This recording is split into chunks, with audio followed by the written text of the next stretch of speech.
Bonjour à tous, j'espère que vous allez bien. Je vous retourne dans cette vidéo pour répondre au florilège de phrases que l'on entend lorsqu'on est végétarien ou vegan, puisque on a plein de phrases types que l'on entend souvent, donc certaines qui sont plus ou moins fallacieuses, d'autres qui sont très intéressantes. Et pour moi, pour qu'un débat soit intéressant, il faut se rapprocher le plus possible du centre de la cible de Graham, puisque si on n'attaque pas le cœur du sujet, clairement on perd notre temps. Et donc dans cette vidéo, je vais justement répondre à certaines phrases que je trouve un minimum pertinentes, et donc j'espère qu'elles vous plaira, et c'est parti. Et donc bien sûr dans cette vidéo je vous invite à rester sceptique, comme pour tous les autres débats d'ailleurs, vu que c'est une grande qualité qu'il faut essayer de cultiver, étant donné que je n'ai pas la science infuse et personne n'a la science infuse. Du coup il faut faire une sorte de globalisation de tout ce qu'on entend pour avoir un avis le plus objectif possible. Donc par contre dans cette vidéo je vais partir du postulat que tout le monde recherche une sorte de maximisation du bonheur dans un principe utilitariste, puisque si on n'a pas le même référentiel, il n'y aura pas les mêmes réponses à certaines questions, et là c'est un peu la base de l'éthique. Du coup je ne peux pas passer outre en fait de cette information, et je pense que la plupart des gens seront d'accord d'ailleurs avec la maximisation du bonheur et le moins de souffrance possible pour le plus d'êtres vivants possible. Alors la première réflexion que j'entends souvent c'est ça ne sert à rien vu qu'il y aura toujours des gens pour manger de la viande. Et bien sûr il y aura toujours des gens pour manger de la viande, je ne vais pas interdire aux Inuits de manger de la viande ou à des personnes dont c'est une nécessité de tuer et de manger de la viande, vu qu'on n'est pas tous dans les mêmes circonstances, le même environnement. Donc là je parle vraiment pour une personne habitant en France, ayant des conditions de vie plutôt correctes. C'est totalement possible et envisageable de devenir végétarien ou vegan. Et je ne vais pas obliger tout le monde à l'être, et je pense que c'est totalement impossible et illusoire de penser ça. Donc je sais que dans mes vidéos je peux paraître un peu idéaliste à dire oui, ne mangez pas de viande, ça a réellement un impact sur la planète et sur les animaux aussi. Mais sauf que je sais très bien que si on n'est que quelques pourcentages à avoir ce régime ou un régime vegan, ça ne va pas changer le monde, et on n'a pas cette prétention là, mais on a juste envie d'être en accord avec nos valeurs, de ne pas avoir de dissonance cognitive, et c'est pas parce que ça n'a pas d'impact direct qu'on a envie d'oublier notre morale, puisque sinon ce sera clairement un cercle vicieux, on n'agira jamais, il se passera jamais rien. Donc je sais que là clairement ça a zéro impact ce que je fais au niveau planétaire, mais je le ferai quand même parce que je pense que c'est ce qui est bien, et c'est pour ça que je le fais. C'est pas parce que je me dis tiens je suis en train de sauver le monde actuellement. Et c'est un peu comme si on disait oui je vais pas donner d'argent à un mendiant puisque de toute façon il sera toujours pauvre. Pour moi c'est un peu la même manière de penser, c'est pas parce que ça n'a pas d'impact direct ou sur le long terme qu'on ne doit pas faire une bonne action. Ensuite un autre argument que j'entends pas mal, surtout par rapport au véganisme, c'est oui mais être vegan ça coûte cher, c'est pour les riches. Et je dirais que en fait cette affirmation est en grande partie fausse, vu que certes il faut être dans une société assez avancée pour arriver à être vegan facilement entre guillemets, vu que par exemple pour la vitamine B12 on compte sur des laboratoires qui la fabriquent, et c'est un privilège, il faut en être conscient. Mais justement c'est parce qu'on a cet environnement et ce privilège d'avoir le choix que certains font le choix d'être vegan. Mais ça coûte pas spécialement cher, vu que la viande c'est quelque chose qui coûte vraiment cher, surtout si on veut de la viande de qualité, tandis qu'acheter des haricots rouges ou des patates c'est pas spécialement ce qui coûte cher. Après peut-être que vous pouvez considérer que les simili carnés ça coûte cher, et je suis d'accord pour ce que c'est, je trouve que ça coûte cher, mais ça coûtera jamais aussi cher que de la viande, et puis on n'est pas obligé d'en consommer. Enfin, personnellement des fausses saucisses ou des faux steaks c'est pas quelque chose que je trouve spécialement goûtu, donc j'en mange pas souvent et c'est pas du tout nécessaire, puisque en général quand on est végétarien ou vegan on essaie de revoir un peu toute la constitution de l'assiette, et souvent c'est de temps en temps on va se faire peut-être une petite saucisse végétale par-ci par-là, mais je connais pas beaucoup de végétariens ou vegan qui remplacent à chaque repas leur viande par un simili carné. Et j'aimerais rajouter que par rapport au véganisme, donc là je vais dire vraiment véganisme parce que jusqu'à maintenant j'utilisais par abus de langage véganisme tandis que c'était végétalisme vu que je parlais de l'alimentation, mais les véganes ont vraiment un mode de vie entier qui tourne autour de l'éloignement de la surconsommation. Du coup clairement c'est pas les personnes qui vont dépenser le plus, c'est pas les personnes qui vont se ruiner, vu que y a tellement peu de produits qui sont vegan actuellement, c'est tellement dur d'en trouver, et c'est pas dans leur manière de penser d'acheter plein de futilités que ils vont pas être le genre de personnes à acheter plein de produits tout le temps. Rien que trouver un shampoing vegan en magasin c'est clairement mission impossible, même si maintenant j'en trouve un peu plus personnellement vu que je suis on va dire j'essaye d'être de plus en plus vegan pour tout ce qui est cosmétiques, vêtements, j'achète pas de fourrure, de cuir, etc. Et du coup forcément pour certaines choses ça limite beaucoup les achats et donc ça pousse à plus réfléchir aussi, je trouve ça très intéressant sur ce point de vue là. Donc je pense pas clairement que c'est quelque chose pour les riches, même si peut-être que le véganisme ça se développe plus dans les villes, dans des milieux plus aisés et c'est plus rare à la campagne, mais c'est pas pour autant que c'est forcément pour des personnes riches. Donc par contre ce que je viens de dire sur le fait qu'il y ait plus de véganes en ville n'engage que moi vu que c'est juste une observation personnelle et c'est pas du tout basé sur des faits actés. Donc c'est juste que j'ai l'impression que les gens à la campagne n'ont pas la même manière de penser que les gens dans les villes et n'ont pas les mêmes manières d'agir. À la campagne ils vont peut-être plus se diriger vers des fermes plus autonomes ou le marché local où ils vont élever leurs propres poules pour avoir leurs œufs, tandis que dans les villes c'est pas quelque chose qu'on peut faire, du coup ils vont totalement boycotter ce système là, donc c'est pas les mêmes manières d'agir et je sais pas pour pointer du doigt qui que ce soit, c'est juste une observation personnelle. Mais justement ce genre de phrase c'est fait pour les riches, je trouve que c'est un peu de l'ordre du sophisme de la perfection, donc c'est-à-dire que tant que la nouvelle théorie, la nouvelle démarche à adopter n'est pas parfaite, eh bien on va pas changer notre mode de vie, tandis qu'on va même pas se questionner sur notre propre mode de vie actuel, qui lui non plus n'est pas parfait, et je pense qu'il faut juste chercher celui qui a le moins d'imperfections, mais il en aura toujours, et il faut pas s'attendre à ce que le changement vers lequel on va aller soit la perfection, l'incarnation de la perfection. Et justement ils en parlaient dans un live de La Tronche en Biais du fait que les créationnistes utilisaient cet argument du sophisme de la perfection pour démontrer que la théorie de l'évolution était fausse, et c'est pas du tout un argument puisqu'il n'y a rien qui est parfait et justement on essaye de limiter ce qui est le négatif et de changer pour essayer d'arriver vers un mieux, mais ce sera jamais universel et on peut très bien se tromper. Un autre argument que j'ai entendu plusieurs fois et qui me paraissait assez absurde, mais je me suis dit si plusieurs personnes me l'ont dit, autant le dire dans cette vidéo, c'est oui mais il y a des humains qui souffrent aussi. Et pour vous montrer un peu l'absurdité, je vais vous montrer ce à quoi ça ressemble dans mon esprit quand on me dit ça, en faisant un parallèle avec ce que j'ai vécu il y a quelques années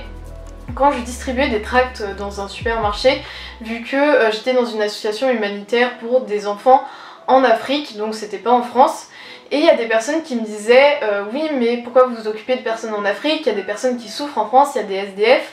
Mais oui, en fait, je ne conteste pas ça, je me dis pas les enfants africains souffrent plus que les Français, je ne fais pas un échelon de valeur, c'est juste que je m'occupe de ce domaine actuellement. Et c'est pas pour autant qu'on doit essayer de faire un tri de quelles luttes sociales sont les plus valables, à qui il faut donner le plus d'énergie et d'argent. Toutes les luttes ont besoin de personnes, ont besoin d'argent, et en fait c'est de perdre son temps de faire ce genre de choses vu que pendant ce temps-là on n'agit pas et on est juste en train de se questionner de ah mais ça vaut pas notre attention, eux ils souffrent plus, enfin c'est totalement ridicule de faire un classement entre des personnes qui souffrent plus ou moins ou des êtres vivants qui souffrent plus ou moins. Justement c'est que moi à ce moment-là je m'occupais de cette partie-là du monde entre guillemets, mais c'est pas pour autant que je dénigrais les personnes en France. Et je trouve que le genre de personnes qui disent ces phrases, c'est même pas des personnes qui agissent en général, donc je trouve ça assez dommage d'essayer de se déculpabiliser en disant ce genre de phrases, tandis qu'on a juste besoin de leur aide. Après un autre argument que j'ai entendu systématiquement, vraiment il n'y a aucune exception, dans toutes les personnes qui ne sont pas végétariennes ou véganes ou qui ne s'intéressent pas au sujet, à qui j'ai confié le fait que j'étais végétarienne ou qui m'ont vu prendre un plat végétarien, c'est qu'ils m'ont dit oui mais moi j'aime trop la viande, je pourrais jamais arrêter de manger de la viande. Et en fait jusqu'à maintenant je n'ai pas vraiment répondu à ça puisque je sais que si je disais vraiment ce que je pensais, quand on n'est pas dans le prisme du végétarisme, en fait ça peut forcément que nous énerver. Mais c'est juste que pour nous c'est tellement dérisoire le goût, on se dit mais c'est rien par rapport aux souffrances engendrées. Et mon but c'est pas de dire ouais le tofu c'est vraiment super bon, le quinoa c'est un goût excellent, que tout le monde mange du tofu et du quinoa, vu que même les 2 premières années de mon végétarisme c'était pas du tout bon ce que je mangeais, je savais pas cuisiner, c'était clairement des œufs et des pâtes tous les jours. Mais en fait c'est pas du tout pour le goût, pour nous ça rentre même pas en compte dans la prise de décision, ou alors au début mais après on l'oublie vite vu que c'est totalement dérisoire par rapport à toutes les souffrances. Et justement à chaque fois ça peut nous rendre fous intérieurement de nous dire que des personnes pensent qu'au goût et que ce soit le seul frein à leur prise de conscience. Mais je sais très bien que moi aussi je me disais ça au début et du coup je peux pas leur lancer la pierre. mais maintenant il y a beaucoup plus de recettes justement très bonnes et je vous invite à aller rechercher sur internet vu qu'il y a des gens qui font des recettes super bonnes végétariennes et peut-être que ça peut vous aider à aller au-delà de cette barrière du goût vu que je connais tellement de personnes qui justement sont des très bons vivants et qui n'ont pas envie d'arrêter la viande par rapport au goût. Que je trouverais ça dommage certes qui justement n'ait plus de plaisir à manger, je sais que c'est vraiment très triste vu qu'on mange tous les jours et ce serait triste que vos plats soient fades tous les jours, mais maintenant il y a plein de plats végétariens ou végétaliens excellents, donc c'est pas moi qui vais vous cuisiner vu que moi je ne sais pas très bien cuisiner, mais de personnes qui font ces plats sur internet ou même peut-être des cours que d'autres personnes donnent, je sais pas du tout, donc je vous invite vraiment à vous renseigner par rapport à ça. Donc après le prochain argument c'est l'argument ultime, le lion mange la gazelle, c'est vraiment l'argument qu'on entend très souvent aussi de l'appel à la nature. Donc en fait déjà je voulais vous rappeler que l'espèce humaine n'est pas carnivore et qu'un lion est carnivore, c'est-à-dire qu'un lion n'a pas le choix de manger de la viande, c'est un besoin vital pour lui, s'il n'en mange pas il meurt, tandis que nous on a cette chance justement d'être omnivore et de pouvoir nous passer de viande. Et puis même si on peut faire quelque chose, ça veut pas dire qu'on doit le faire. Par exemple une fille peut procréer à 13 ans, est-ce que pour autant c'est moralement acceptable? Et bien dans notre société on a décidé que non, on allait essayer justement de protéger les enfants pour qu'ils évitent d'avoir des enfants à 13 ans et qu'ils attendent un peu plus la maturation de leur corps, tandis que physiquement c'est possible. Et il y a plein de choses qui sont possibles, on peut très bien manger notre chat, on peut manger de l'humain, mais pour autant on ne va pas le faire vu qu'il y a un classement idéologique qui fait que par exemple il y a l'humain tout en haut, il y a le chien, le chat, en dessous peut-être la baleine, j'en sais rien, et en dessous il y aura une souris, une araignée encore en dessous. En fait on fait un classement des espèces qui fait que certaines espèces sont acceptables de manger. Par exemple le cheval c'est un peu sur la limite. Je sais que moi quand j'étais petite et que je mangeais du cheval, il y avait des amis que ça choquait, mais dans ma tête je me disais pourquoi un cheval plus qu'une vache, enfin personnellement je voyais pas la différence, mais c'est que c'était des personnes qui faisaient de l'équitation, qui avaient vraiment eu un contact avec le cheval et qui voyaient sa sensibilité. Donc je pense que c'est juste que dans la vie de tous les jours on n'a même pas trop de contact avec ces animaux, du coup on se sent un peu étranger à eux, tandis que si on vit avec un chien ou un chat, on se sentira attaché à eux, surtout que c'en est qui sont plus proches du code des humains et on se comprend mieux, du coup on aura moins cette envie de manger des animaux que l'on comprend. Et donc je sais que c'est très dur de déconstruire cette pyramide qu'on s'est créée dans notre esprit de la hiérarchisation des espèces, et que moi-même par exemple si on me demande entre sauver un humain et sauver un chat, et bien je vais sauver l'humain puisque c'est celui de mon espèce, c'est celui que je comprends le mieux, et j'aurais jamais déconstruit totalement cette pyramide et je sais même pas si c'est souhaitable entièrement de la déconstruire. Mais c'est juste que d'un point de vue omniscient, si on se plaçait à l'extérieur de la Terre et qu'on oubliait tous les codes,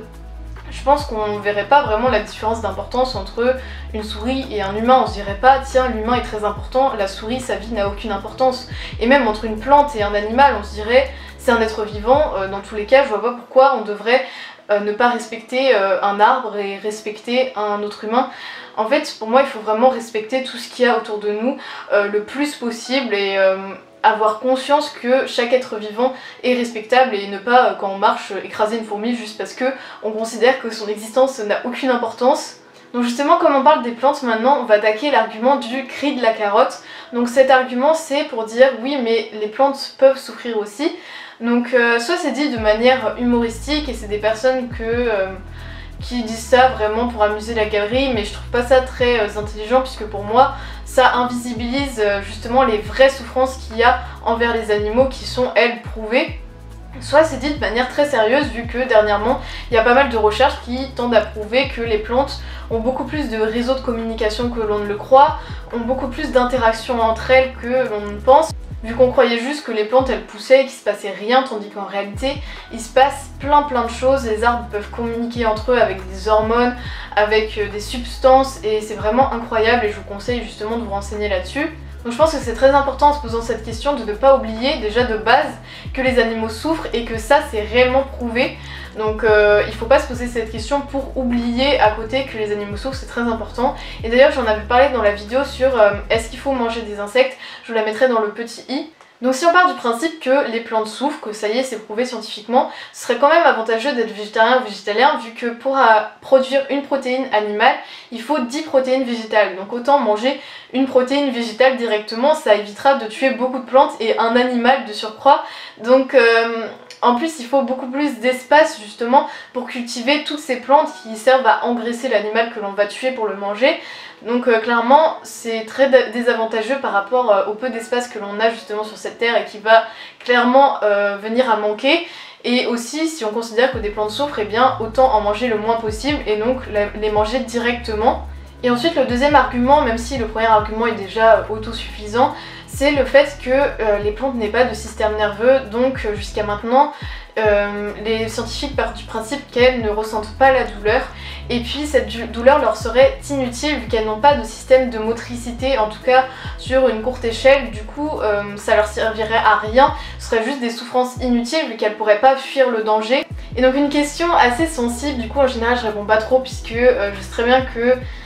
ça touche à la liberté individuelle et que ça va être un sujet très tabou et qui va pas aller très loin, mais c'est oui mais c'est ma liberté de manger de la viande ou non, surtout que ces personnes en général me remercient au passage de respecter leur choix vu que je suis pas là pour critiquer les gens, j'ai jamais critiqué quelqu'un qui mangeait de la viande, donc c'est un peu délicat de répondre à ça. Mais si je devais y répondre, je dirais que là on parle pas vraiment d'un choix futile comme choisir la couleur de son t-shirt ou un choix qui n'a pas de réel impact sur les autres êtres vivants. Là on parle vraiment d'un choix de la vie ou de la mort d'un individu. Ce n'est pas un choix anodin et en sachant qu'on peut très bien être végétarien par exemple sans réel effort éprouvant et que c'est tellement simple d'éviter de tuer un individu, pour moi c'est pas une liberté qu'on devrait avoir et justement pour moi c'est vraiment un faux choix et si on fait ça c'est pas vraiment en connaissance de cause vu que la plupart des gens ils ont pas réellement conscience de ce qu'ils font, vu que la viande elle est dénaturée, on reconnaît pas réellement l'animal, on voit juste une bouillie, un steak ou quelque chose où on n'a pas réellement toutes les informations en connaissance et chaque personne se déculpabilise vu que la première personne de la chaîne c'est l'éleveur qui pour lui aime ses bêtes, il en prend soin et c'est pas lui qui les tue, lui il les envoie à l'abattoir ils se disent oui mais moi c'est mon travail, je dois nourrir ma famille en faisant ça, du coup c'est normal que je fasse ça et donc il va tuer la bête, après le boucher il va se dire oui mais moi c'est mon travail, je fais que emballer la viande, c'est pas réellement de ma faute. Et puis la personne au bout de la chaîne va dire mais moi je fais que acheter,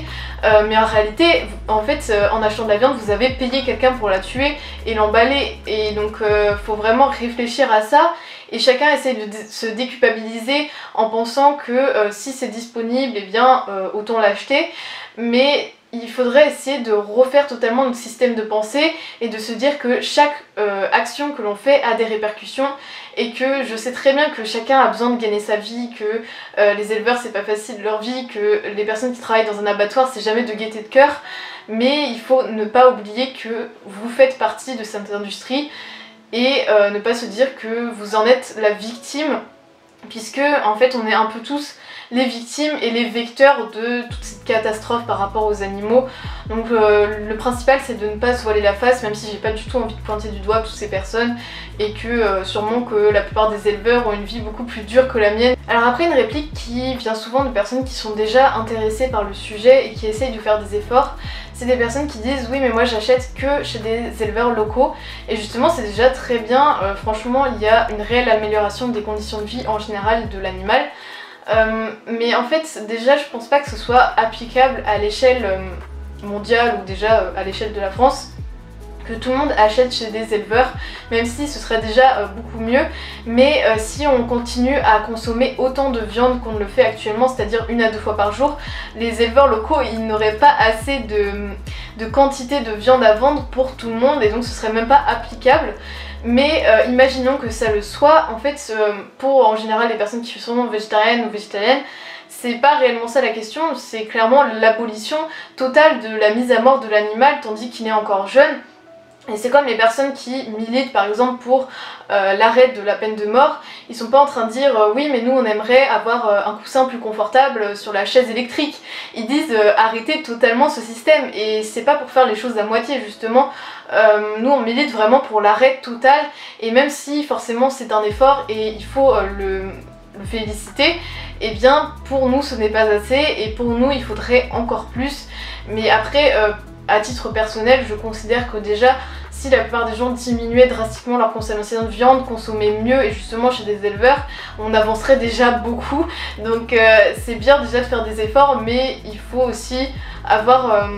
une vision autre que écologique et aussi éthique. Donc en général ces personnes elles font ça d'un point de vue environnemental assez rationnel, mais souvent les personnes qui militent on va dire de manière plus radicale, elles considèrent qu'il faut aller jusqu'au bout des choses et considérer entièrement le point de vue éthique. Et si on se met du point de vue éthique du prisme, eh bien on se dit que c'est pas admissible qu'un animal soit tué clairement dans sa jeunesse pour nourrir nos intérêts et nous nourrir justement physiquement, tandis que ce n'est pas nécessaire. En fait c'est ça je pense qui rend le plus fou les véganes et végétariens. C'est le fait que ce ne soit pas du tout obligatoire pour la santé de manger de la viande et que la plupart des gens le fassent soit parce qu'ils aiment bien le goût de la viande, soit par tradition, soit par aspect social, puisque quand on est dans un repas de famille on se pose pas trop de questions, on mange, on partage un bon moment. Et c'est important de rester conscient de tout ce qu'on fait et d'être réveillé à toutes les habitudes qu'on a, de pourquoi on les a et est-ce que c'est encore important de les avoir. Donc ensuite le prochain argument, qui n'est pas vraiment un argument vu que c'est une évidence, c'est oui mais l'homme est omnivore. Et en fait omnivore ça veut pas dire qu'on doit manger de la viande, omnivore ça veut dire qu'on peut manger de la viande. Et que justement on a la chance d'avoir un grand panel d'aliments qu'on puisse manger et donc on peut vraiment faire des choix dans tous ces aliments, surtout qu'en général on les mange pas tous, on a tout un choix d'aliments dont on n'a même pas forcément la connaissance. Et c'est ça qui est fou, c'est que personnellement quand je suis devenue végétarienne j'ai découvert plein d'aliments que je mangeais pas avant, tandis qu'ils étaient depuis tout ce temps dans mon supermarché, mais c'est juste que j'y faisais pas attention et quand j'ai essayé de trouver des alternatives j'ai découvert tout un monde. Et donc faut pas écouter tous les pseudo-gourous un peu bizarres qui disent que l'homme n'est pas omnivore et qu'il est en réalité herbivore ou je sais pas quoi. Enfin il y a eu des vidéos comme ça qui ont tourné sur internet de personnes véganes qui disaient ça. Et bien c'est faux, nous ne sommes ni carnivores ni herbivores, nous sommes bien omnivores. Et justement c'est pas parce que certains véganes ou certains végétariens disent que c'est faux, on n'est pas omnivore par rapport à la forme de nos dents ou je ne sais quoi, qu'il faut les écouter et que tous les végétariens ou véganes sont comme ça. En fait il faut pas généraliser les arguments stupides qui sont donnés parfois, il faut vraiment essayer de se faire son propre avis et justement rester sceptique et ne pas généraliser ça à toutes les personnes qui ont le même mode de vie. Un autre argument qui est pas mal donné et au début qui m'a fait pas mal réfléchir, c'est oui mais l'exportation de soja qui est pas mal utilisée par les végétariens est très polluante, mais en fait le truc c'est que la plupart du soja qui est importé c'est justement pour nourrir le bétail qui va être tué pour les personnes qui mangent de la viande, et c'est même pas pour les végétariens directement vu que la France fournit son propre soja, il y a des cultures de soja, la France produit aussi pas mal de céréales et donc pour la consommation humaine au final ce sera une consommation qui ne sera même pas importée de loin vu que souvent le soja qu'on trouve dans nos magasins bio ou dans les supermarchés, et bien c'est du soja qui vient de France et tout le soja qui est importé c'est pour le bétail, donc c'est ça qui est assez ironique. Un autre argument qui m'a surtout été sorti par des personnes de ma famille, de mon entourage proche parce qu'ils avaient peur pour moi, c'est oui mais être végétarien ça peut être mauvais ou dangereux pour la santé, ou être végétalien c'est dangereux pour la santé. Donc je vais répondre différemment pour végétarien et végétalien puisque je pense que c'est pas les mêmes enjeux. Mais déjà être végétarien c'est pas du tout complexe clairement, en fait il faut juste prendre certains réflexes et le principal danger c'est surtout par rapport au fer. Il faut faire attention d'en avoir assez, d'en consommer assez, surtout pour les filles qui ont des règles abondantes, les femmes enceintes, ceux qui font beaucoup de sport. Donc on en retrouve dans pas mal d'aliments que je vous mettrai justement en photo puisque ce sera plus simple que de tous les énoncer, mais il faut vraiment faire attention surtout pour ceux qui ont déjà des difficultés à l'assimiler ordinairement vu que il y a le fer héminique et non héminique, mais j'en avais parlé dans une autre vidéo que je vous mettrai dans le petit i, et il n'est pas absorbé de la même manière, donc le fer entre dans les aliments carnés et les aliments végétaux. Et sinon il y a un peu à faire attention aux protéines, mais clairement ça se trouve assez facilement, surtout si vous mangez encore des produits d'origine animale. Sinon il n'y a pas réellement d'autres soucis, enfin personnellement je n'ai jamais eu d'autres problèmes et je n'ai jamais vu des personnes qui parlaient de d'autres problématiques liées au végétarisme. Ensuite, par rapport au végétalisme, normalement il est applicable à tout âge si on l'applique bien, mais justement c'est ça un peu la problématique, c'est de bien l'appliquer. Je vous conseille, si vous débutez, d'aller voir un nutritionniste, comme ça vous êtes sûr de ne pas faire d'erreur, puisque ce serait quand même dommage, voire plus que dommage, si vous le faites n'importe comment et qu'après vous avez des problèmes de santé par rapport à ça. Donc il faut vraiment faire attention au calcium, à vitamine B12, faut prendre des suppléments, bien sûr au fer, aux protéines, les créer avec des céréales, des légumineuses. Donc c'est vraiment toute une organisation à laquelle on n'a pas l'habitude, mais je pense que c'est vraiment un bon coup à prendre. Et surtout si vous le faites par rapport à vos enfants, que vous leur imposez entre guillemets ce régime, même si justement on impose toujours notre régime, donc c'est pas d'une manière péjorative, et bien de faire attention qu'il ne manque de rien vu qu'il est en pleine croissance. Donc je vous conseille vraiment d'aller voir un professionnel de santé, comme ça il vous conseillera bien mieux que moi. Donc je vais pas dire non plus que c'est anodin, mais dans n'importe quel régime on peut mal manger. Je connais très bien des personnes qui mangent de la viande et qui ont un régime totalement mauvais pour la santé, très gras, avec plein de cholestérol ou ce genre de choses, et des personnes végétariennes qui peuvent aussi mal manger, et des personnes qui peuvent bien manger en mangeant de la viande, et des personnes végétariennes qui peuvent bien manger aussi. En fait ça dépend vraiment de si on fait attention à ce que l'on mange. On passe enfin au dernier argument, vu que j'ai filmé cette vidéo 2 fois, donc là je commence un peu à en avoir marre vu que je connais déjà mes réponses par cœur, mais c'est la viande, on en a toujours mangé, donc je vois pas pourquoi on arrêterait. Donc ça c'est l'argument de la tradition, et qui pour moi n'est pas du tout un argument, vu qu'il y a plein de choses qu'on a fait qui sont maintenant moralement condamnables, tandis qu'on les a fait pendant des centaines d'années. Par exemple l'esclavagisme, il y a des périodes où on a trouvé ça totalement normal, et pourtant maintenant c'est totalement condamnable. Et donc je pense qu'il faut vraiment pas se fier sur ce genre d'argument et remettre clairement en question tout ce qu'on nous a appris, toujours se poser les bonnes questions et aussi évoluer avec notre temps, vu que les hommes d'avant n'avaient pas les problématiques que nous maintenant. Je vais pas reprocher à un homme je sais pas, du Moyen-Âge de manger de la viande, vu que en fait on n'avait pas du tout le même environnement et c'était vraiment plus de la survie à l'époque, où à l'époque des chasseurs-cueilleurs c'était normal de chasser, on n'avait pas le choix. Tandis que maintenant dans notre société moderne on a justement ce choix qui s'offre à nous, et c'est pour ça que je dis qu'il faut évoluer avec notre temps et notre environnement, puisque si on reste encore coincé dans le passé et qu'on se dit nos ancêtres faisaient ça, forcément ils n'avaient pas les mêmes problématiques que nous. Et pour plein d'autres choses d'ailleurs cette question se pose, il faut pas se fier à ce que nos grands-parents, nos arrière-grands-parents faisaient. Il faut voir ça avec du recul, essayer de ne pas oublier tout ce que nos grands-parents et nos arrière-grands-parents faisaient, mais ça ne veut pas dire qu'il faut faire la même chose, il faut justement avoir un esprit critique dessus et voir pourquoi ils le faisaient, pourquoi nous on a envie de le faire ou non maintenant, et quel est l'environnement qui nous entoure, qui nous permet ou non de le faire. Donc voilà, j'espère que cette vidéo vous aura intéressé, qu'elle n'énervera pas les gens, parce que je sais que c'est un sujet qui énerve, mais c'est pas du tout mon but. Moi j'ai vraiment envie de débattre et de dire un peu mes arguments, et n'hésitez pas à réagir justement en commentaire, et à bientôt. N'hésitez pas à vous abonner à mes 2 comptes Instagram selon vos préférences. Il y a mon Instagram principal et mon Instagram d'art, et aussi à ma chaîne, ça me ferait très plaisir, et à bientôt.